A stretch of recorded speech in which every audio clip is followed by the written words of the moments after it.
Okay, I'm going to try to do this really quick because it's like 1 o'clock in the morning. Okay, so now we're going to just go back and talk about some stuff on the home front, like how it affected. So the North increased taxes 47%. Like that's basically half of their wages were going to fund this war.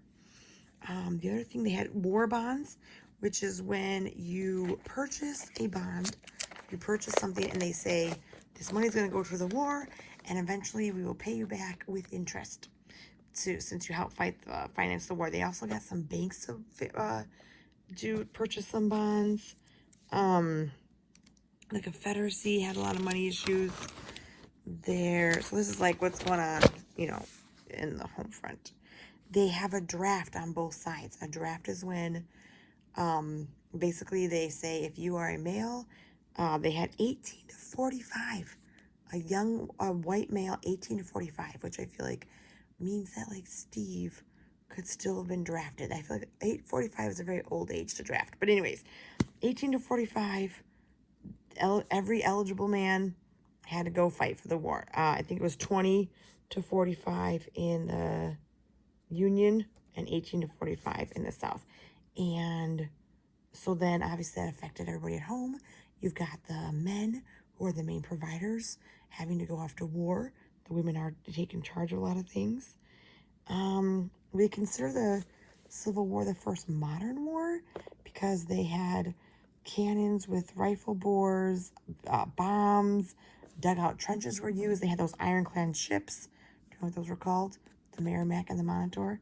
That was more of a modern thing. So this is considered one of the more modern wars. Okay, so then there was the slavery issue, which we've talked about before was not the main reason of the war. Lincoln made that on purpose. Because remember there was like those 4 border states that were still for slavery. And they said as long as you don't make this about slavery and it's just about bringing the states back in, we'll be on the Union side. So he never made it about slavery. He does have the Emancipation Proclamation, but that did not immediately abolish slavery for the country. It only applied in areas in arms against the Union. It did not apply to the border states that remember that they weren't sure about.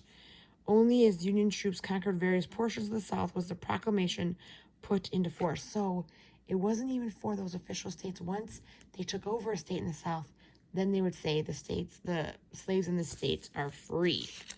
But obviously it became still more of an issue because by the end of 1865, we have the 13th Amendment that says,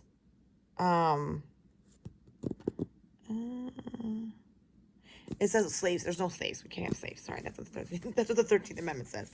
I don't know exactly the wording for it.